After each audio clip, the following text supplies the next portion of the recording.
D-Lo 404 Boxing and More here. Shout out to the LDBC. Yes, sir. Shout out to the LDBC. Still, I want to talk about Anthony Joshua making his comments about Deontay Wilder needing to go ahead and step up. Otherwise, he's going to fight the Chisora Whyte winner. My thoughts on that. All right, Anthony Joshua already reserved Wembley for April 13th.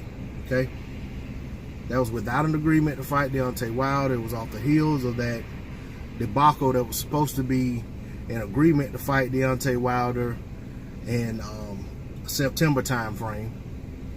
That ended up, as soon as Wilder agreed, they said they had to fight Povetkin or get stripped, and then ended up fighting Povetkin and not Wilder. And basically Wilder said he wasn't agreeing to fight in April. He wasn't signing, you know, and I think it was like July or August for a fight in April. So the fight didn't happen. So AJ went ahead and, Eddie Hearn went ahead and reserved Wembley for AJ. Not very long ago, probably a month or two back, Eddie Hearn was in an interview with, I think it was the Boxing Voice with Ness, and he actually said that AJ was fighting Dillian Whyte, and then he kind of, on April 13th, and then he kind of said, oh, well, I mean, if we can't, you know, basically like that's a backup. So he kind of let the cat out of the bed, the cat out of the hat back then. So we kind of knew that that's what it was going to be. Kind of, you know, but as of late, there's been Eddie Hearn constantly trying to act as if he wants Deontay Wilder, his team, to start negotiations with Matchroom for a fight in April with Anthony Joshua. However, as we all know, Deontay Wilder has a big pay-per-view fight lined up with Tyson Fury, in which he and his team have stated they have no interest in negotiating a fight with Anthony Joshua while in training, while he's in training camp, and while he's in preparation for this fight, promotion, build up of the fight, and so forth and so on.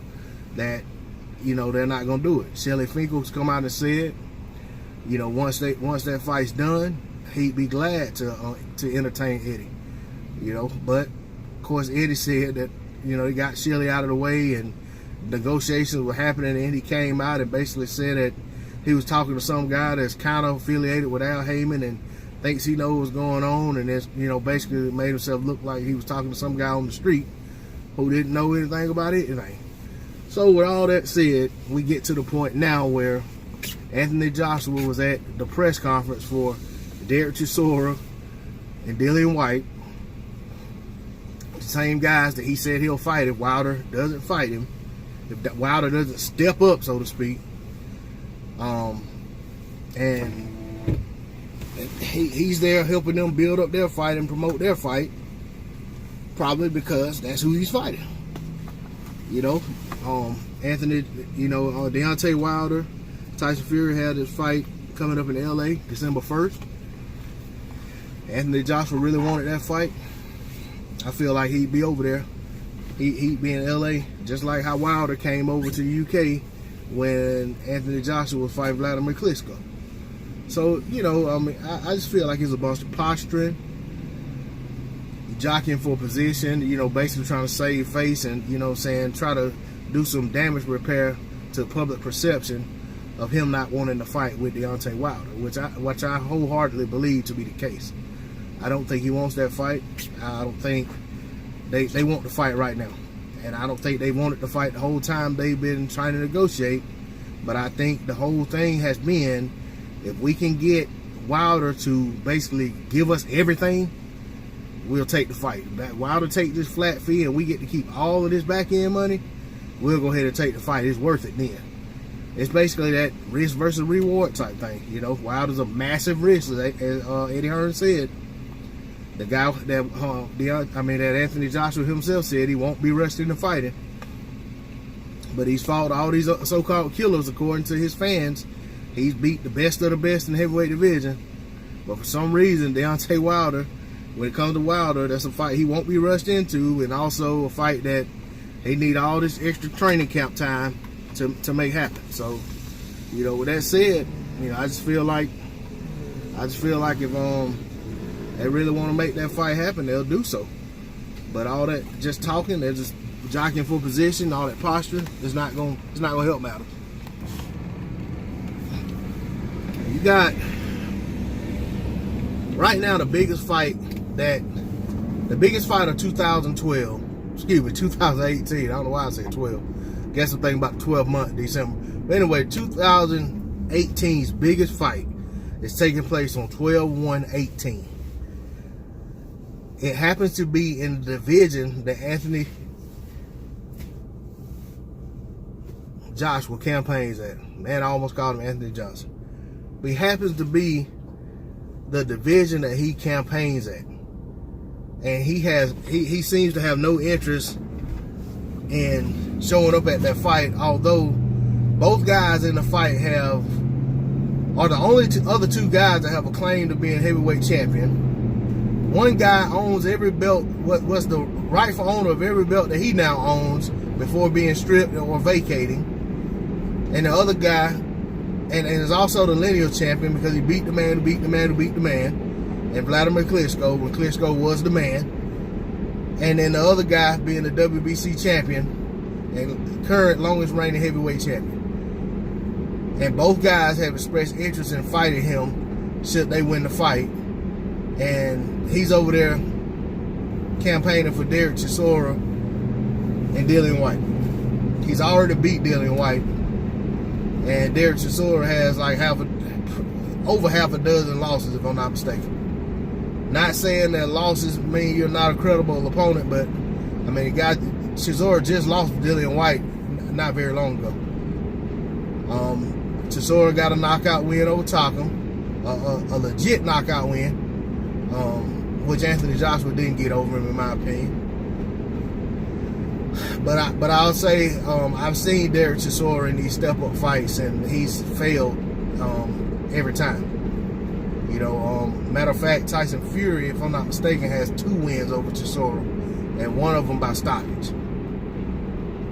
I know David Hay KO'd Chisora, if I'm not mistaken, and I can't remember which Klitschko, whether it was Vladimir or Vitaly, also knocked out Chisora. So it's like, I mean, not saying that because all that happened, the guy doesn't deserve a fight, but I don't really like to get into this deserving fight talks anyway. But I just feel like that the bigger fight for the fans, for your legacy, the fight that makes the most sense, I mean, the fight for undisputed would be versus the winner of Deontay Wilder and Tyson Fury. And that's the fight that Anthony Joshua needs to be going after wholeheartedly with no reservations, not talking about if Wilder doesn't, you know, step up and make the fight, he's going to fight one of these other 2 guys. He needs to be saying, that is the only fight I want, and consistently saying that and putting some work behind making it happen. And, you know what I'm saying, other than that, if he's not ready and willing to do that, if that's not what he's saying, that's not what he's doing, then he's just, once again, posturing. You know, clout chasing, flossing, flexing, whatever you want to call it, that's what he's doing. The fight's there to be had.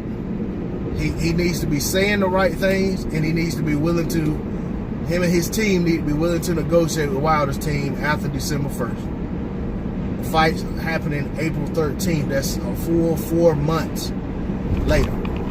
I could even see them saying, we'll start negotiating December 1st with a hard stop around the 15th. That's the middle of December. They're saying that by then, we need to have a deal in place. And they need to go into it with that attitude, keep the media out of it, and make the deal happen. Going there, both sides really want to make the fight. I think the zone executives need to be involved in the negotiation as well, because they need to know that Eddie's representing them correctly and trying to make the fight happen, because I do believe the zone wants to fight. I mean, I just can't see the zone paying the money that they're paying to these fighters and only putting on the fight shows that they're putting on. They're going to continue to struggle with viewership and subscriptions, even with signing Canelo. Canelo's only going to fight guys like Rocky Fielding, and AJ's going to fight guys like Dillian Whyte and Chisora. The U.S. fans aren't really going to be craving that fight. I'm sorry. So, and the DAZN app is all about, you know, the U.S. audience right now. You know, people over in the UK gonna still have to pay their $25 or whatever to watch the fight, actually paying to watch Chisora and Dillian Whyte, which I think is ridiculous. I mean, that's like for us, that would be a standard HBO Showtime fight. You know what I'm saying? It comes with your subscription. But that's a whole nother story. But like I said, Anthony Joshua wants to fight. He needs to walk it like he talks it. That's all I got to say on it. Thanks for listening to me ramble on. Shout out to the LDBC. I appreciate the viewership. Drop a comment in the comment section. Hit that like button. I'm out. Peace.